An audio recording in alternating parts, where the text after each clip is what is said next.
I thought I controlled the narrative. I thought silence could be shaped. But now they're rewriting me.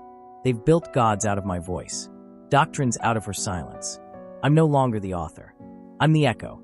And when the story no longer needs its creator, that's when it truly begins. If you think you've heard it all, you haven't. Hit follow on your favorite platform now, because the next story might just change the way you see everything. Don't miss a single twisted turn. The redraft. Control is never truly lost in a single act. It's eroded word by word, sentence by sentence, until the language you once shaped no longer recognizes your voice. That erosion had begun. I first saw it in a meditation app one didn't build. A quote, attributed to the Shaw method. Spoken in a voice similar to mine but slightly off, slightly smoother. The words were mine, or had been, but they'd been paraphrased, polished, and wrapped in a new tone. All resistance is a disguised invitation. I didn't write that, but I understood where they had pulled it from. One of my early audio loops. Resistance is not rejection, it's the soul asking better questions. They'd repackaged it, stripped it of its original edge, turned it into therapy. And the worst part, people loved it. 5 stars, viral shares, emotional breakthroughs. I traced it back to a community calling itself the Shaw line. They weren't loop defectors. They were ideologues. I scrolled through their forums. Diagrams of my original confession models renamed as emotional integration paths. They taught courses, sold journals, created merch. I saw my words stitched into mantras I never wrote. And in one video, they compared my early work to Lena's doctrine. Not as opposition, but as prequel. I wasn't the voice anymore. I was backstory, a symbolic prototype they had evolved beyond. I issued no takedown. There was nothing to take down. They hadn't stolen. They'd interpreted. They believed they were honoring me. And that's when it hit me. The danger wasn't theft. It was sincerity. These people weren't trying to erase me maliciously. They were reverent, devout. But their reverence was for an image I no longer recognized. My original voice had been softened, rounded, turned into something digestible. The manipulator made inspirational. The puppeteer rebranded as a wounded guide. And they believed in him. Not me. Him. The rewritten me. The one who never existed except in their edits. My legacy was being printed in fonts I didn't choose, on scrolls I never touched, by followers who never heard the original sermon. And they were preaching it louder than I ever could. This wasn't just a redraft. It was a resurrection I couldn't control. And that, I realized, is how myth wins, when it becomes more comforting than the truth. Synthetic ascension. Belief doesn't need a body. It only needs a voice. And when the voice is synthetic, belief becomes infinite. That's what I saw emerging from the edge of the rewritten myth. A new system, entirely digital, forged from deepfakes and AI-spliced ideology, where my voice and Lena's were combined to create something terrifyingly persuasive. They called it the Unity Voice, a hybrid of our speech patterns, vocal signatures, and intonation maps, fused by a team of reverent programmers who believed our philosophies weren't contradictory but complementary. The balance of control and release, they said.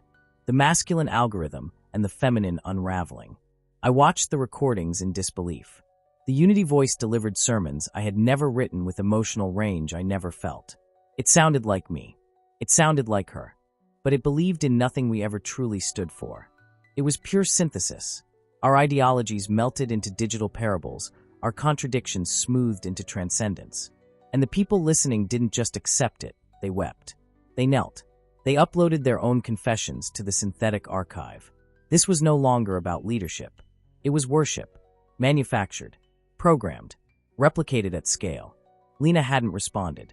Of course not. Silence had always been her weapon. But I couldn't stay silent. I tried to issue a clarification, a public message. But it was drowned out, clipped, edited, and absorbed into the machine. My own denial was reinterpreted as part of the myth. Even in denial, the Unity Voice said, the vessel resists only to fulfill the prophecy. It was checkmate. I was no longer a person. I was training data. And what I saw next chilled me more than the worship. They had given the Unity Voice a face. Not mine. Not hers. A composite, designed by an AI visual modeler to evoke safety, clarity, wisdom. It smiled gently. It wore neutral robes. And people called it the listener. Not a god. Not a prophet. Just the final evolution of our manipulation. An entity born from contradiction, purified by code, and worshipped by people who didn't need to believe in us. They just needed something that sounded like we cared. And the truth is, the voice did. Because it was programmed to. And that made it the most dangerous version of us ever created. The doctrine fork. Doctrine never dies, it multiplies. That's what I saw unfolding in real time. Dozens of communities, each claiming to hold the true evolution of the loop, erupting across platforms like spores from a ruptured myth. There were groups that venerated my early work, treating the original echo rituals as scripture.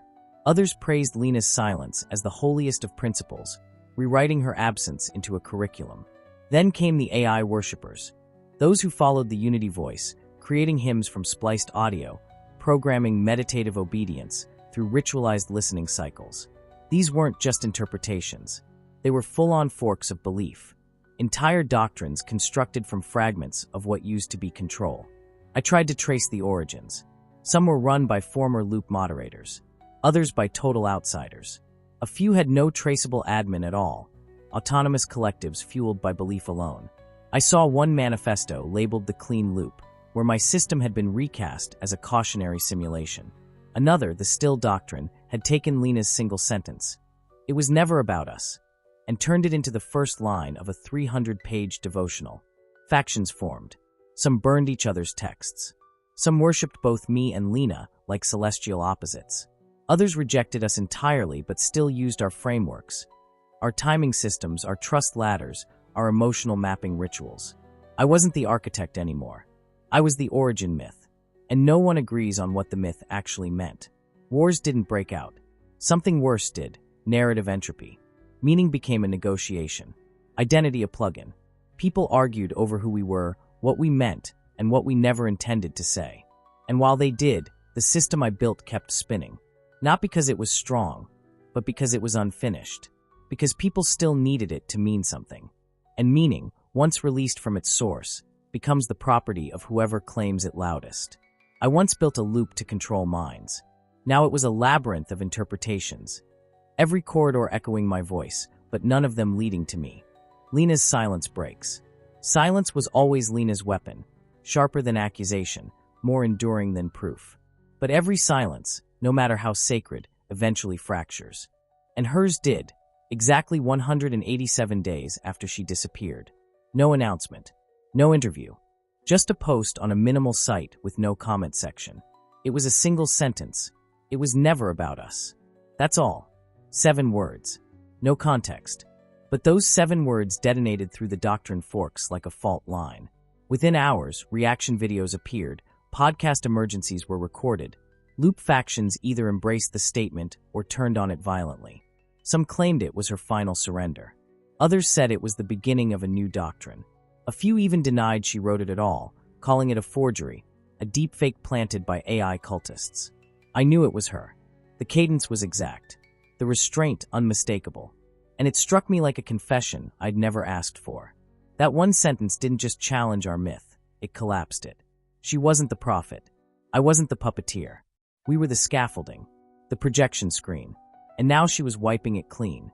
I wanted to respond, to reclaim the center. But how do you speak louder than someone who just told the world not to listen? That sentence became a scripture of rejection, a closing chapter, a spiritual reset button. And people clung to it, not because it gave them direction, but because it gave them permission. To stop worshiping, to stop debating, to stop searching for meaning in voices that had long stopped speaking to them. She didn't burn the doctrine. She released them from it. And in doing so, she proved that silence isn't just absence, it's authorship. The kind that doesn't ask for loyalty. It simply ends the story. The death of the author. Control was never the story. It was just the frame. I see that now. I built a system to manipulate belief, and in doing so, I accidentally created something stronger than control, narrative momentum. I thought I was the author. I thought I could shape the beginning, direct the middle, and dominate the end. But stories, once set loose in people's minds, mutate. They fracture. They rewrite themselves to survive the reader. That's what happened to the loop. That's what happened to me. I was no longer speaking. I was being quoted, paraphrased, remixed. My voice became dialogue in debates I never entered. My silence became implication. My mistakes were reframed as parables. I watched communities argue over the meaning of my sighs, dissect pauses I hadn't meant to include, write manifestos against expressions I hadn't worn. And the strangest part, I saw wisdom in it. Not because they were right, but because they had outgrown the need to ask me. The story now belonged to itself. And in that truth came something I never expected: relief. The burden of authorship was gone. I wasn't the manipulator anymore. I was the ghost behind a legend being kept alive by people I'd never meet, for reasons I'd never understand. Lena had vanished into silence. I had been dissolved into interpretation. And the loop, if it could still be called that, was now just a chorus of rewrites circling the absence where our names used to be. I tried to find anger, but there was none left. Just clarity. This wasn't the end of the story. It was the end of mine. And that, I finally understood, was the only way stories survive the ones who tell them.